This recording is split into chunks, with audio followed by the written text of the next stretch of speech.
લંબચોરસના ક્ષેત્રફળ દર્શાવે છે તેમની સંભવિત લંબાઈ અને પહોળાઈ શોધો. ક્ષેત્રફળ છે 25a² - 35a + 12. ક્ષેત્રફળ શેનું છે? લંબચોરસનું ક્ષેત્રફળ આપેલું છે અને આપણે સૂત્ર જાણીએ છીએ લંબચોરસનું ક્ષેત્રફળ બરાબર શું થાય? લંબચોરસનું ક્ષેત્રફળ લંબાઈ ગુણ્યા પહોળાઈ. તો લંબચોરસનું ક્ષેત્રફળ બરાબર લંબાઈ ગુણ્યા પહોળાઈ. તો આપણને જે ક્ષેત્રફળ આપેલું છે શેના ફોર્મમાં આપેલું છે? બહુપદીના ફોર્મમાં. શું છે? ક્ષેત્રફળ = 25a² - 35a + 12.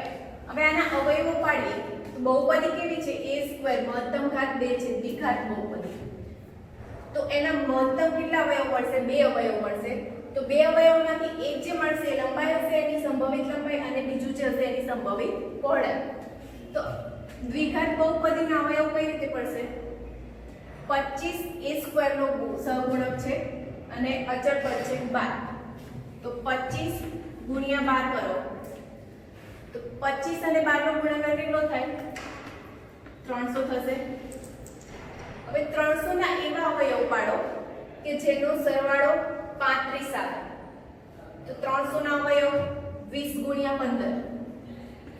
15 ગુણ્યા 20 કરો તો શું આવે? 300.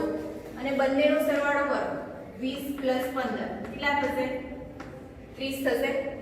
તો બે અવયવ આપણને મળ્યા 20 અને 15. તો 35 ની જગ્યાએ એના બે અવયવ લખીએ 25a².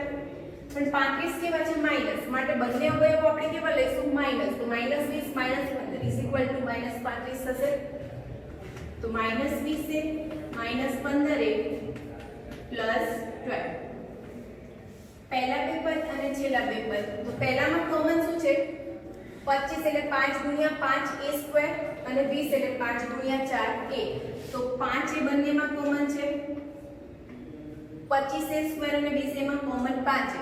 તો અંદર શું રહેશે? 5a - 4. 15a + 12 બંનેમાં કોમન 5 ગુણ્યા 3 એટલે 15a + 4 ગુણ્યા 3 12. 3 કોમન છે. અંદર રહેશે 5a. અહીંયાથી માઈનસ કોમન લીધા તો અંદર શું રહેવાનું? માઈનસ.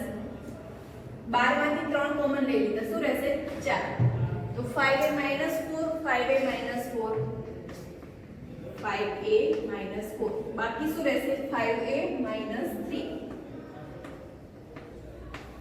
બે અવયવ મળ્યા, એમાંથી એક એની લંબાઈ છે, એક એની પહોળાઈ. પણ આપણે નોર્મલી શું લઈએ છીએ કે લંબાઈ હંમેશા પહોળાઈ કરતા મોટી લઈએ છીએ. જરૂરી નથી, પણ નોર્મલી લંબાઈને આપણે મોટી લઈએ છીએ. તો મોટો અવયવ કયો થશે? 5a - 3.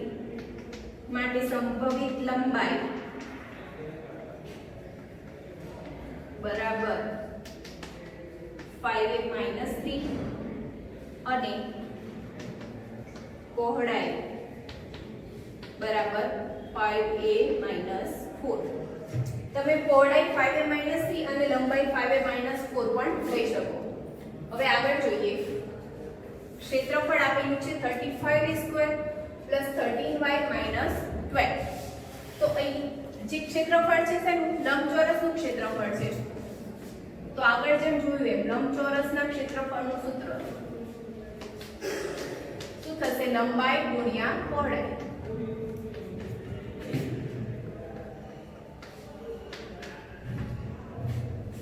ક્ષેત્રફળ આપેલું છે 35y² + 13y - 12. કેવી બહુપદી છે? દ્વિઘાત બહુપદી. બે અવયવ મળશે, એમાંનો એક થશે લંબાઈ, બીજું મળશે પહોળાઈ. તો 35y² + 13y - 12 દ્વિઘાત બહુપદીના અવયવ. તો એના માટે 35 અને 12 નો ગુણાકાર કરો.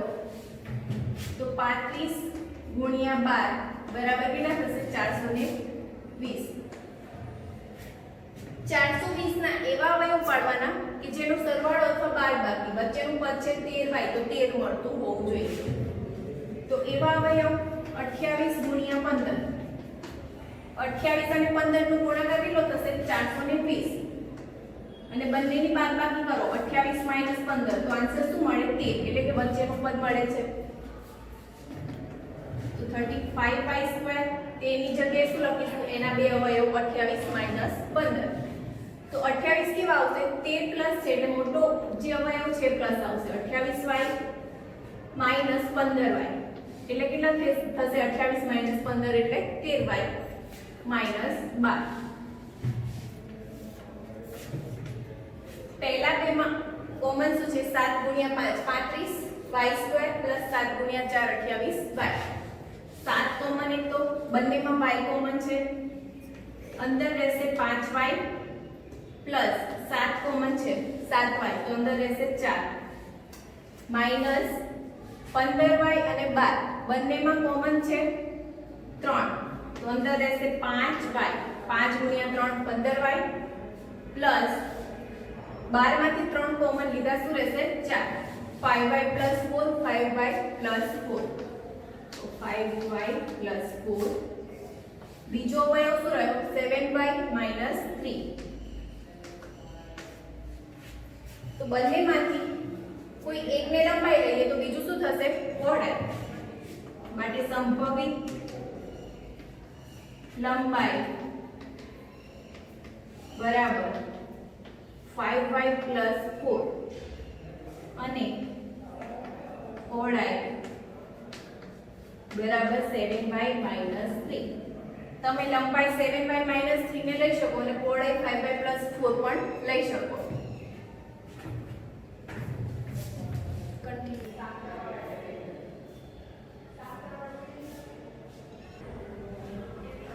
દાખલા નંબર 16 લંબઘનના ઘનફળ આપેલા છે અને તેના પરથી આપણે એના શક્ય પરિમાણ શોધવાના છે. 15મા દાખલામાં શું કર્યું? લંબચોરસનું ક્ષેત્રફળ આપ્યું હતું અને ક્ષેત્રફળ પરથી આપણે શું શોધતા હતા? લંબાઈ અને પહોળાઈ. અહીં આપેલું છે ઘનફળ. તો લંબઘનનું ઘનફળ શું થાય? લંબઘનનું ઘનફળ બરાબર શું થશે? લંબાઈ ગુણ્યા પહોળાઈ ગુણ્યા ઊંચાઈ. તો ઘનફળ બરાબર લંબાઈ ગુણ્યા પહોળાઈ ગુણ્યા ઊંચાઈ. એનો મતલબ શું થયો? કે આપણને 3 અવયવ મળશે. એક લંબાઈ હશે એમાંથી પહોળાઈ અને એક ઊંચાઈ. તો ઘનફળ આપણને આપેલું છે ઘનફળ is equal to 3x² minus 12. તો 3x² minus 12 બંનેમાં સામાન્ય શું છે? 3 અને 12 એટલે 3 ગુણ્યા 4 12 થશે તો બંનેમાં 3 કોમન છે. કૌંસમાં રહેશે x² માઈનસ 12 માંથી 3 કોમન લઈ લીધા 4 3 into x² માઈનસ 4 ને શું લખી શકીએ? 2 નો 2 નો વર્ગ બરાબર x² માઈનસ 2 નો વર્ગ. તો a² માઈનસ b² નિકેશન થયું. a² માઈનસ b² ના બે અવયવ a minus b a plus b. તો 3 into x minus 2 x plus 2 બે અવયવ મળી ગયા અને પરિમાણ 3 થયા. એક છે 3, બીજું છે x માઈનસ 2 અને x પ્લસ 3. એમાંની એક લંબાઈ, એક પહોળાઈ અને એક ઊંચાઈ. માટે શક્ય પરિમાણ લંબાઈ, પહોળાઈ અને ઊંચાઈ અનુક્રમે 3 x માઈનસ 2 x પ્લસ 2 છે. લંબાઈ, પહોળાઈ, ઊંચાઈ. તમે આને ઊંચાઈ, લંબાઈ, પહોળાઈ કહી શકો અથવા તો આને પહોળાઈ, આને ઊંચાઈ અને આને પણ લંબાઈ કહી શકો. 3 માંથી કોઈ પણ પરિણામ કોઈ બી હોઈ શકે પણ આ 3 છે સંભવિત જ શોધવાના છે. ઘનફળ 12ky² is equal to 12ky² plus 8ky minus 20k. ઘનફળ આપેલું છે તો અહીંયા પણ લંબઘનનું ઘનફળ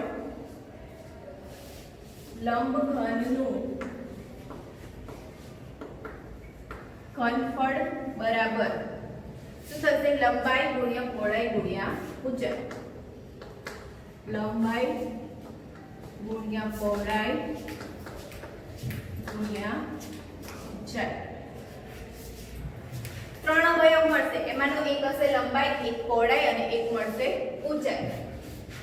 તો અવયવ શોધીએ. ઘનફળ 12ky² plus 8ky minus 20k. તો 12ky² plus 8ky minus 20k બધામાં એક તો કોમન આપણને દેખાય છે, k કોમન છે. બીજું કે 4 બધા કોમન છે. 4 × 3 12, 4 દુ 8, 4 5 20, 4 પણ કોમન છે અને k પણ કોમન. તો 4k કોમન લઈએ. અંદર શું રહેશે? 4 કોમન લીધા તો 3y² plus 4k કોમન છે તો 2y minus 4k કોમન લીધા શું રહેશે? minus 5. 4k 3y² plus 2y minus 5 દ્વિઘાત સમીકરણ. અવયવો માટે 5 અને 3 નો ગુણાકાર કરો. 5 × 3 બરાબર 15.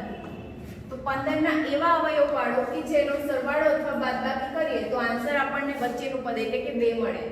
તો એ અવયવ 5 અને 3 જ થાય, કેમ કે 5 × 3 15 અને 5 - 3 બરાબર શું થશે? 2. 3y² તો બે અવયવ શું આવશે? 5 અને 3. પણ 5 કેવા આવશે? પ્લસ, કેમ કે 2y પ્લસ છે એટલે મોટો અવયવ 5 પ્લસ આવશે. 5y minus 3y એટલે શું થશે? 2y minus 5. 4k 3y² plus 5y બંને પદમાં કોમન છે y. બ્રેકેટમાં રહેશે 3y plus 5. છેલ્લા બે પદમાં કોમન -1 બ્રેકેટમાં રહેશે 3y plus 5. તો એક થયું 4k કૌંસમાં એક અવયવ આવ્યો 3y plus 5 અને બીજો આવશે y -1. તો ત્રણ અવયવ મળ્યા આપણને 4k 3y plus 5 અને y -1. તો એમાંનો એક લંબાઈ, એક પહોળાઈ અને એક ઊંચાઈ. માટે લંબઘનની લંબાઈ, પહોળાઈ અને ઊંચાઈ અનુક્રમે 4k 3y plus 5 અને y -1 છે.